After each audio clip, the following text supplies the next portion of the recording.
الحمد لله رب العالمين. أشهد أن لا إله إلا الله وحده لا شريك له، وأشهد أن سيدنا ومولانا محمدا عبده ورسوله، صلى الله تبارك وتعالى عليه وعلى آله وأصحابه وذرياته أجمعين. أما بعد، فعن أبي هريرة رضي الله تعالى عنه قال: قال رسول الله صلى الله تعالى عليه وسلم: إذا مات الإنسان انقطع عنه عمله إلا من ثلاثة: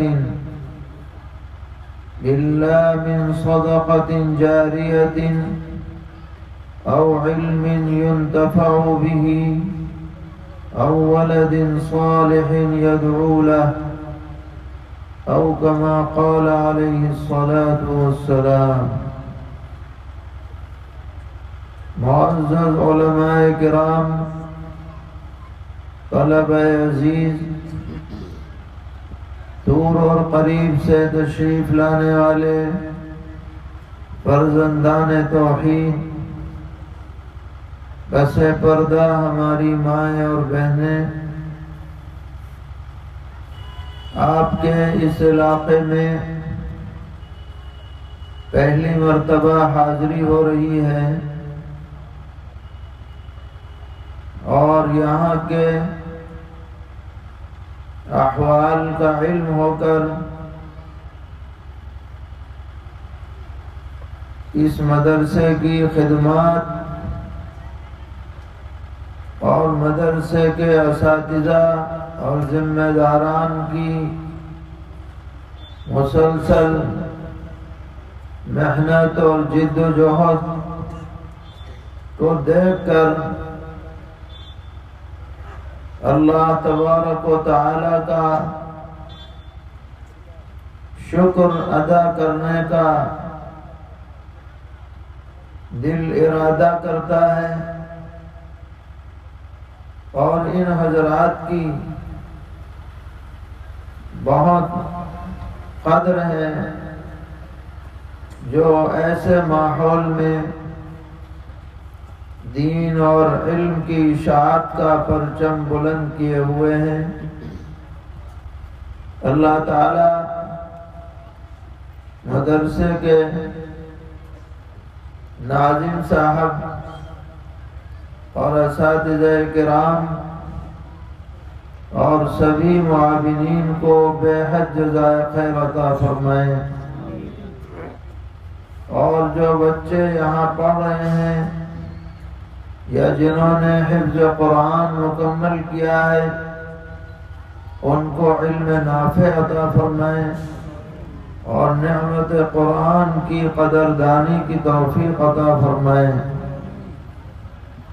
ہم نے اس وقت آپ کے سامنے ایک روایت پڑھی ہے جو صحابی رسول سیدنا حضرت ابو ہریرہ رضی اللہ تعالی عنہ سے مروی ہے۔ حضرت ابو ہریرہ رضی اللہ تعالی عنہ قبیلہ دوس سے تعلق رکھتے تھے،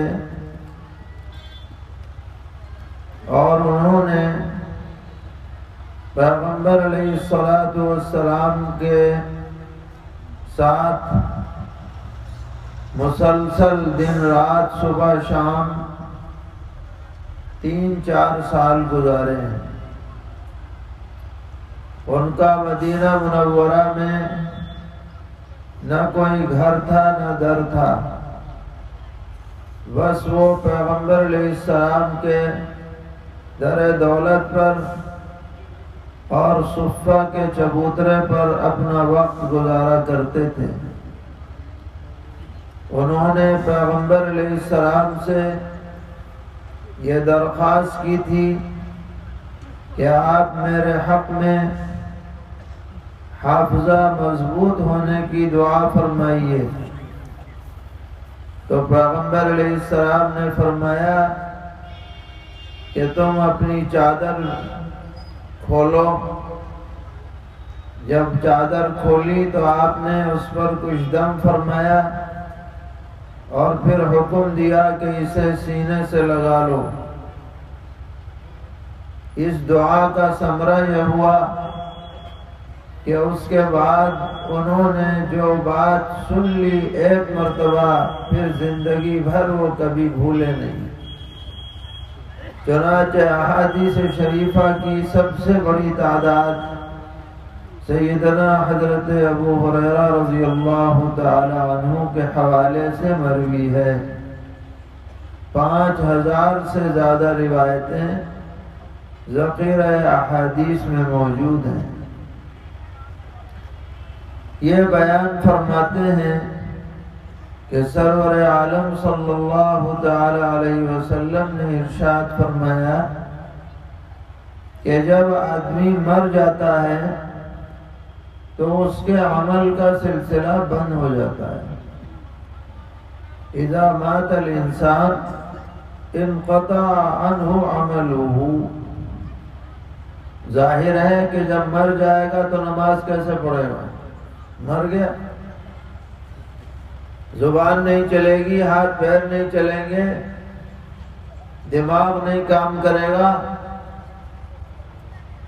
اسی طرح تلاوت نہیں کر سکتا، روزہ نہیں رکھ سکتا، اور کوئی نیکی نہیں کر سکتا، عمل کا سلسلہ بند۔ اور موت ضرور آنی ہے اور ہر ایک کو آنی ہے، بڑا ہو چھوٹا ہو، امیر ہو غریب ہو، شہری ہو دیہاتی ہو، بھائی مرنا تو ضرور ہے۔ اگر کوئی آدمی ایسا ہو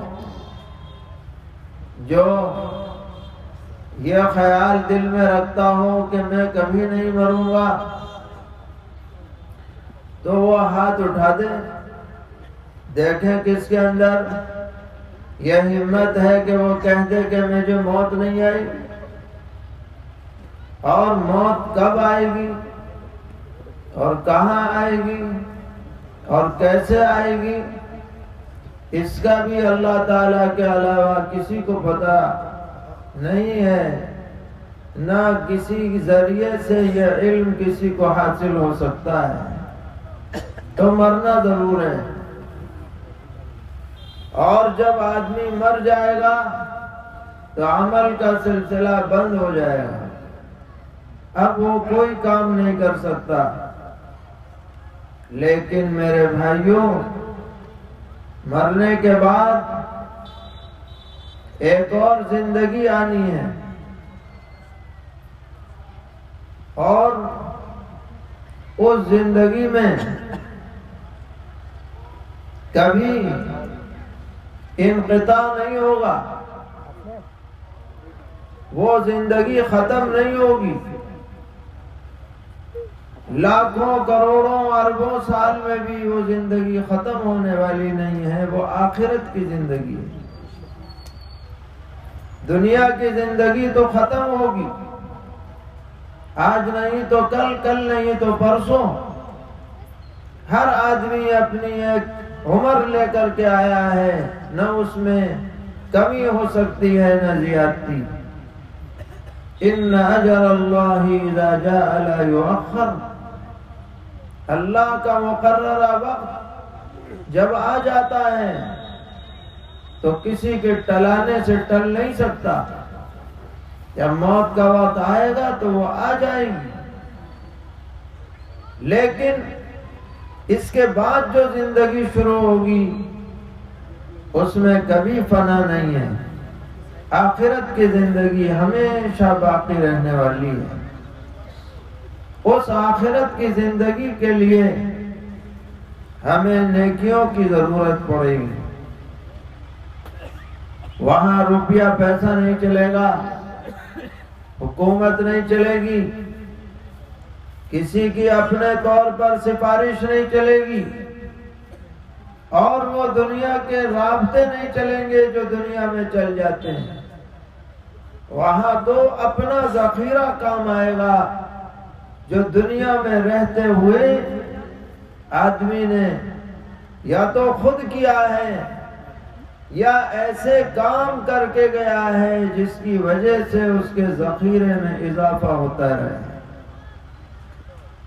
تو سرور عالم صلی اللہ تعالی علیہ وسلم نے ارشاد فرمایا کہ 3 کام ایسے ہیں جو آدمی اگر زندگی میں کر جائے تو اگرچہ وہ مر جائے گا، اس کو موت آ جائے گی، لیکن ان 3 اعمال کا اجر و ثواب اس کا میٹر چلتا رہے گا اور نیکیوں میں اضافہ ہوتا رہے گا، اجر میں اس کے ذخیرے میں اضافہ ہوتا رہے گا اگر وہ دنیا میں رہتے ہوئے 3 کام کر گیا ہے۔ پیغمبر علیہ السلام فرما رہے ہیں ان 3 میں سے پہلا کام ہے الا من صدقۃ جاریۃ، ایسا صدقہ جو جاری رہنے والا ہے، باقی رہنے والا ہے، جب تک وہ جاری اور باقی رہے گا اس صدقہ دینے والے کے ذخیرہ حسنات میں اضافہ ہوتا رہے گا۔ مثلا مسجد بنا دی، مسجد جب بنے گی چاہے کامل بنے یا کچھ حصہ اس کے اندر اس نے بنایا، کچھ رقم دی، کچھ سیمنٹ دیا، کچھ اینٹیں دی، کچھ لوہا دیا، جب تک اس مسجد میں نماز پڑھی جاتی رہے گی اس آدمی کے اجر و ثواب میں اضافہ ہوتا رہے گا۔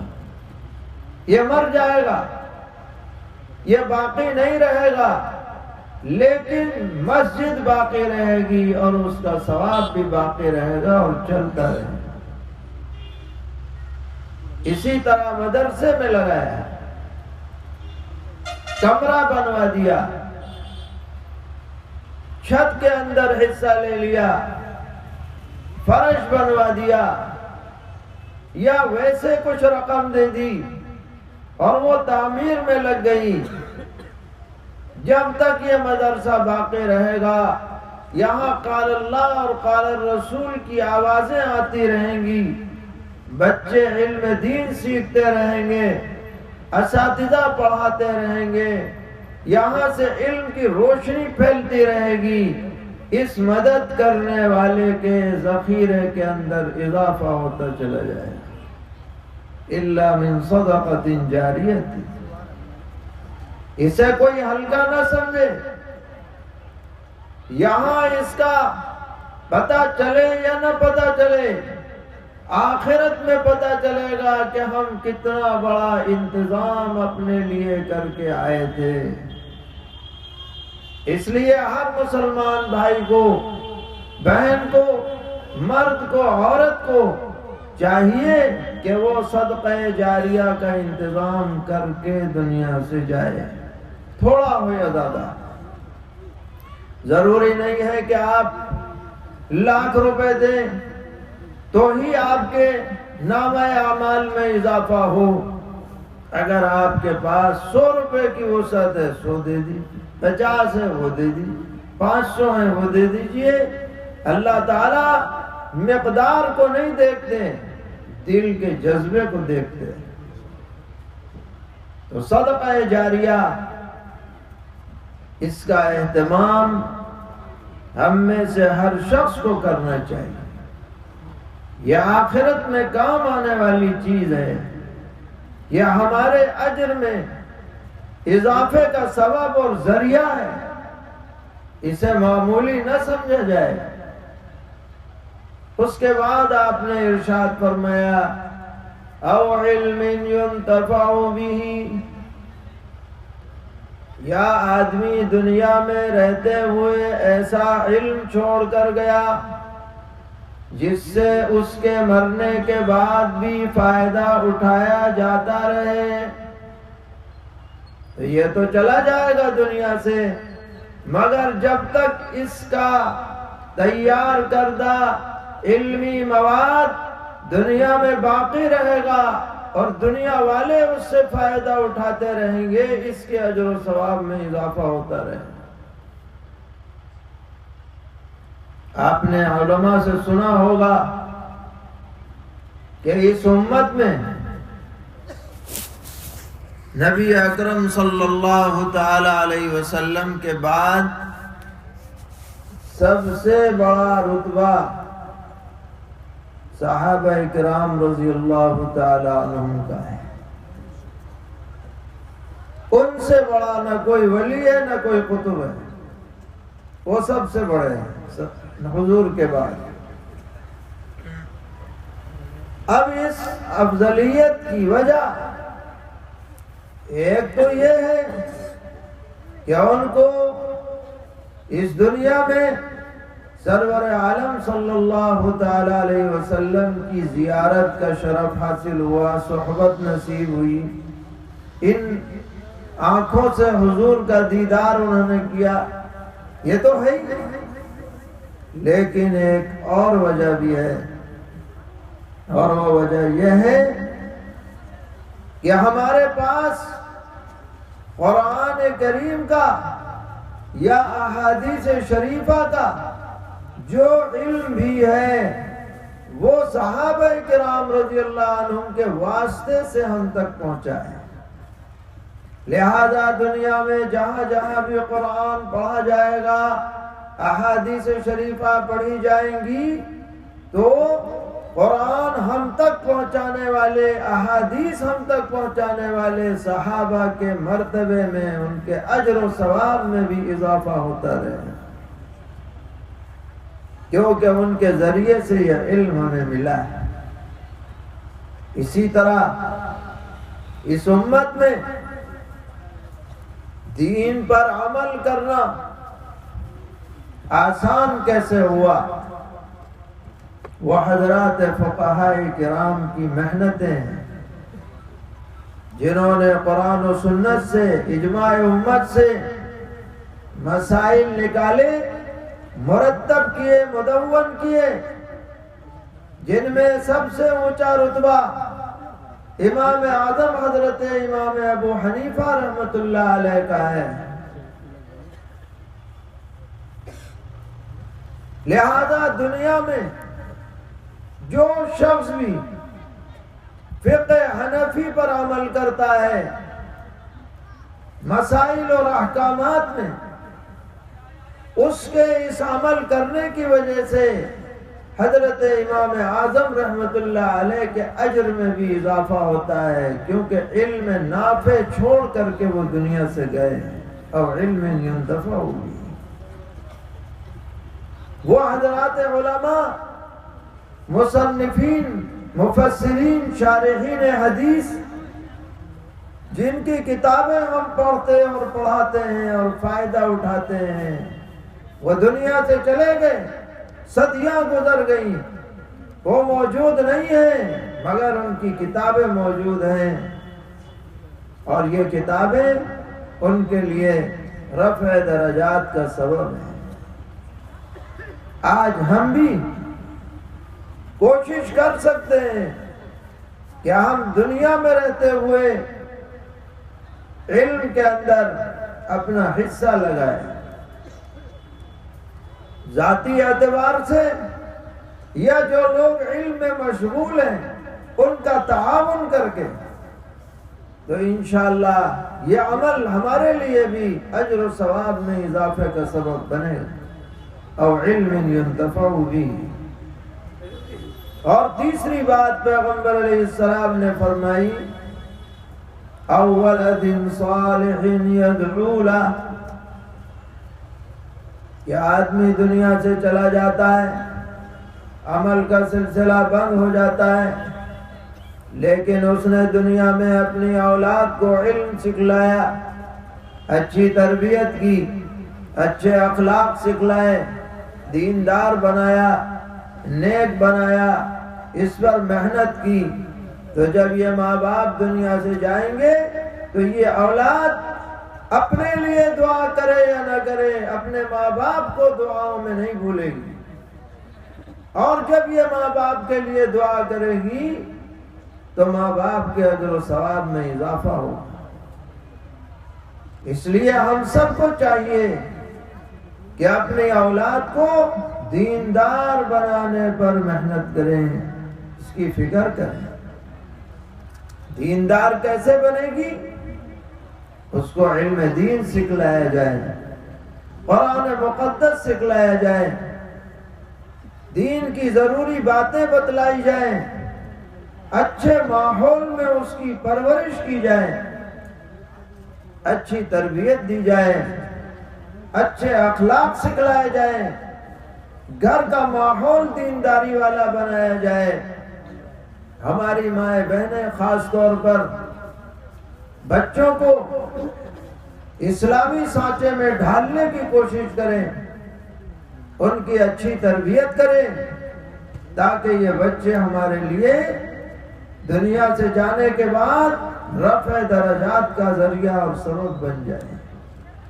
انہی مقاصد کی خاطر یہ مدارس قائم کیے گئے ہیں، اور الحمدللہ جیسے تیسے بھی بن سک رہا ہے۔ مدارس اپنی خدمات پیش کر رہے ہیں۔ آپ دیکھیں گے شروع میں مدارس میں چھپروں کے اندر تعلیم ہوتی ہے، ٹین کے کمروں میں تعلیم ہوتی ہے، بلکہ ہم نے تو دیکھا اسی علاقے میں پیڑوں کے نیچے تعلیم ہو رہی۔ چند سال پہلے ایک گاؤں میں جانا ہوا، انہی کے اطراف میں، مجھے یاد نہیں ہے گاؤں کا نام، تو وہاں یہ منظر دیکھا کہ گاؤں کے بچے اپنا بوریا خود اپنے ساتھ لے کے آ رہے تھے، ان کے اوپر پورے کپڑے بھی نہیں تھے، لیکن ہاتھ میں نورانی قاعدہ، ام کا پارا، الف لام میم کا پارا، اور ایک پیڑ کے سائے کے اندر وہ بچھاتے ہیں اور استاد انہیں پڑھاتا ہے، اور وقت پورا ہوتا ہے پڑھ کر کے چلے جاتے ہیں۔ ایک مرتبہ جب یہ منظر دیکھا بہت قدر آئی ان لوگوں کی۔ چند سال بعد اس گاؤں میں ہمارا پھر جانا ہوا، تو ہم نے پوچھا کہ بھئی وہ جو مدرسہ تھا جو درخت کے نیچے چل رہا تھا کیا حال ہے اس کا؟ کہ جی وہاں تو بہت اچھی تعمیر ہو گئی ماشاءاللہ، اللہ تعالیٰ نے ان خدمات کو قبول فرمایا اور غیب سے اسباب ظاہر فرما دی۔ پھر وہاں جانا ہوا تو آدمی اللہ پر بھروسہ کرتا ہے تو اللہ تعالیٰ نصرت فرماتے ہیں، کسی کی محنت کو ضائع نہیں فرماتے۔ قرآن پاک کا اعلان ہے لا اضیع عمل عامل منکم من ذکر او انثی، ان علماء کی، ان اساتذہ کی، ذمہ داران کی بڑی محنتیں ہیں، اللہ تعالیٰ انہیں قبول فرمائیں، اس مدرسے کو خوب ترقیات سے مالا مال فرمائیں، سبھی معاونین کو، منتظمین کو اجر جزیل عطا فرمائیں، اساتذہ کو جزائے خیر عطا فرمائیں۔ وصلی اللہ تعالی علی خیر خلقہ محمد وعلی آلہ واصحابہ وذریاتہ اجمعین۔